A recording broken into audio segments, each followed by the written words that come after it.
Friends, कैसे हैं आप सब लोग। होप सो आप सब लोग बहुत अच्छे से होंगे। Myself Varsha Chawla, I am a reiki healer, a tarot card reader and a numerologist. आज की इस वीडियो में मैं आपसे बात करने वाली हूँ हमारे घर के पूजा घर के बारे में। जी हाँ फ्रेंड्स, हम लोग एक बहुत ही गलत प्रोनाउंसिएशन करते हैं अपनी लाइफ में कि हमारे घर में मंदिर है, हमारे घर के मंदिर में हमने ये रखा हुआ है, या हमारे घर के मंदिर में फला फला हमने मूर्तियाँ रखी हुई हैं। तो ये चीज़ हम बहुत ही गलत बोलते हैं। हम कौन होते हैं अपने घर में मंदिर बनाने वाले या भगवान को स्थान देने वाले। भगवान ने हमें सब कुछ दिया है। जो मंदिर होते हैं वो बहुत बड़े बड़े होते हैं, बहुत वर्गाकार जगह पे बने होते हैं, और मंदिर के बीच का जो प्लेस होता है वो हमेशा आपको खाली मिलेगा।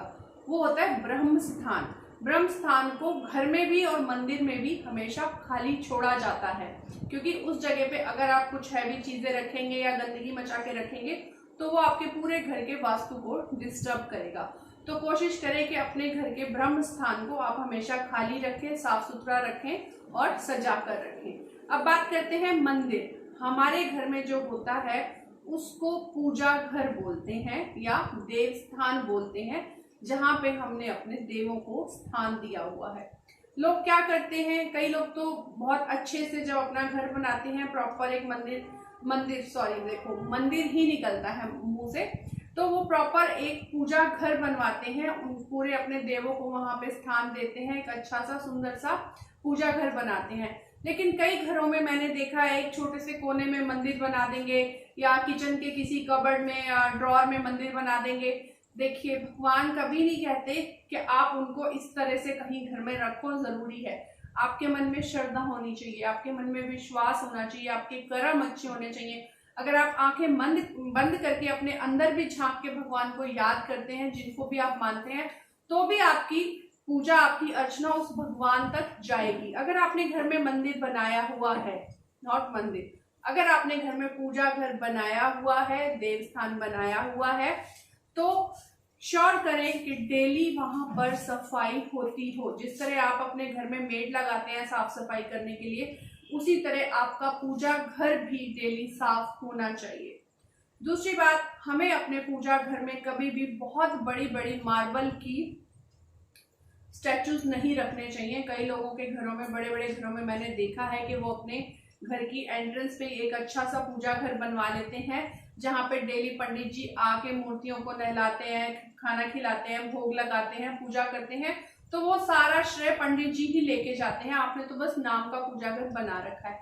इसी तरह अगर आप अपने घर में पूजा घर बनाया हुआ है, वहां पे अगर आप बड़ी बड़ी मूर्तियां स्थापित कर लेते हैं, तो उन मूर्तियों की डेली पूजा करते करते प्राण प्रतिष्ठा हो जाती है। और फिर जब हम उनको इग्नोर करते हैं, हम डेली सुबह 4 बजे उठ के ब्रह्म मुहूर्त में उनको नहलाते धुलाते नहीं है, उनको अच्छे कपड़े डेली नहीं उनके चेंज करते हैं, उनको भोग नहीं लगाते हैं, मतलब अगर आप अपने घर में इतनी बड़ी बड़ी मूर्तियां रखते हैं तो आपको इन नियमों का पालन भी जरूर करना चाहिए। अगर आप नहीं कर सकते तो आप मत रखिए अपने घर में इतनी बड़ी बड़ी मार्बल की मूर्तियां। आप छोटे छोटे स्टैचूज लेके आइए भगवान जी के, मिट्टी के बने हुए लेके आइए। नहीं तो सबसे बेस्ट होता है जो सीनरीज बनी होती हैं, या आप इतनी हाइट के भगवान जी आप रख सकते हैं। और ये नहीं कि अगर गणेश जी 3 हैं, हमारे पास कहीं से गिफ्ट आया है या कुछ है, हम खरीद के लाए, हमें अच्छे लगे, तो घर में 3-4 आपने गणेश जी रख दिए। इस तरह से क्या होता है, एनर्जीज क्लैश होती हैं आपस में, हर तरह की एनर्जीज क्लैश होती हैं।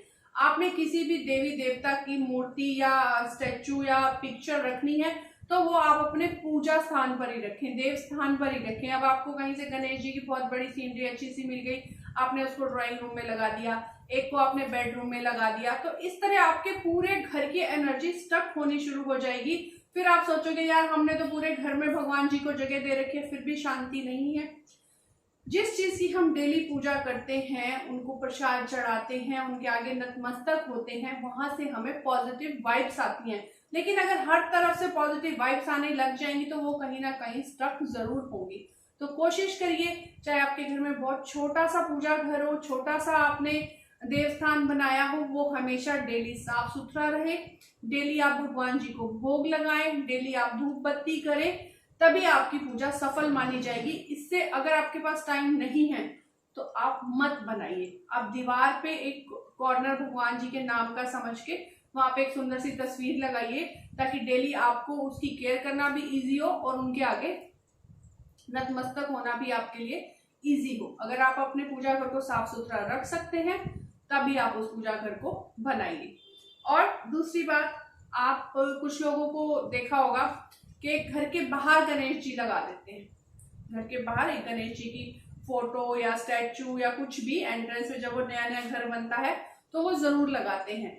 तो उससे क्या होता है, शुरू शुरू में तो आप वहां बहुत साफ सफाई करते हैं, बहुत अच्छे से रखते हैं, टेक केयर, लेकिन थोड़े महीनों बाद वो प्रतिमा गंदी होनी शुरू हो जाती है, उस पर बारिश धूप हर चीज पड़ती रहती है, तब आपकी श्रद्धा कहाँ चली जाती है।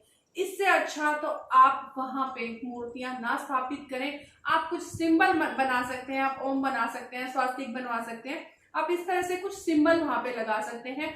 आप अपने एंट्रेंस पे कभी भी इस तरह की मूर्तियां ना लगाएं, इससे भगवान का अपमान ही होता है, आपको कोई फायदा नहीं मिलने वाला है। बुरी नजर से आपने अपने घर को बचाना है तो आप खुद अच्छे बनिए, अच्छी वाइब्रेशंस अपने चारों तरफ रखिए, तो आपकी अच्छी वाइब्रेशंस ही अच्छी चीजों को आपकी तरफ अट्रैक्ट करेंगी। और जब भी आप पूजा करते हैं, भगवान जी को याद करते हैं, चाहे सिर्फ 5 मिनट लगाएं, चाहे सिर्फ 2 मिनट लगाएं, लेकिन पूरी श्रद्धा के साथ करें। भगवान की आंखों में आंखें डाल के उनसे मांगे आपको जो मांगना है, अपने कर्मों की जो सजा मांगनी है या अपने कर्मों के लिए जो आपको माफी मांगनी है, चाहे आप सिर्फ 2 मिनट दें। भगवान जी नहीं कहते हैं कि आप 1-1 घंटा बैठ के उनकी पूजा आराधना करो, आधा घंटा आप पूजा कर रहे हो और मन में विचार कुछ और चल रहे हैं। आपके पास जितना टाइम है, 2 मिनट, 5 मिनट, 10 मिनट, उतनी ही श्रद्धा के साथ आप भगवान की पूजा करिए। तो आज की वीडियो में आपको क्या क्लियर हुआ कि पूजा घर के अंदर जो होता है उसको पूजा घर बोलते हैं, उसको मंदिर नहीं बोलते हैं। आज से आप लोग उसको पूजा घर बोलेंगे, देव स्थान बोलेंगे। मंदिर बहुत बड़े बड़े होते हैं और घरों के अंदर कभी भी मंदिर नहीं बनाए जाते हैं। आप घर में बड़ी बड़ी मूर्तियां स्थापित नहीं करेंगे, अगर स्थापित करते हैं तो उनको डेली आपको उनको टेक केयर करना है, और आप अपने मंदिर की डेली सफाई करेंगे, डेली धूप बत्ती करेंगे और डेली उनको भोग लगाएंगे। चाहे आप कच्चे दूध का प्रसाद चढ़ाएं, चाहे आप मिश्री का प्रसाद चढ़ाएं, डेली आपको भगवान अगर आपने अपने घर में विराजे हैं तो उनको भी, उनके लिए भी कुछ ना कुछ आपको डेली करना जरूर चाहिए, नहीं तो भले ही आप अपने घर में पूजा घर न बनाएं। तो फ्रेंड्स, ये थे पूजा घर को लेके हमारे कुछ पॉइंट्स। होप सो आपको अच्छे लगे होंगे, आपको चीजें समझ आई होंगी। प्लीज अगर आपको मेरी वीडियोस अच्छी लगती हैं तो subscribe my YouTube channel, like and share my videos. अगर आपको किसी पर्टिकुलर टॉपिक के ऊपर वीडियो चाहिए, वास्तु से रिलेटेड, न्यूमेरो से रिलेटेड, ब्यूटी से रिलेटेड, तो आप मुझे कमेंट सेक्शन में बता सकते हैं। मेरे पास जितनी भी नॉलेज होगी मैं आपके साथ जरूर शेयर करूंगी। Please please please like and share my videos. Bye bye, take care, be positive, हमेशा खुश रहें।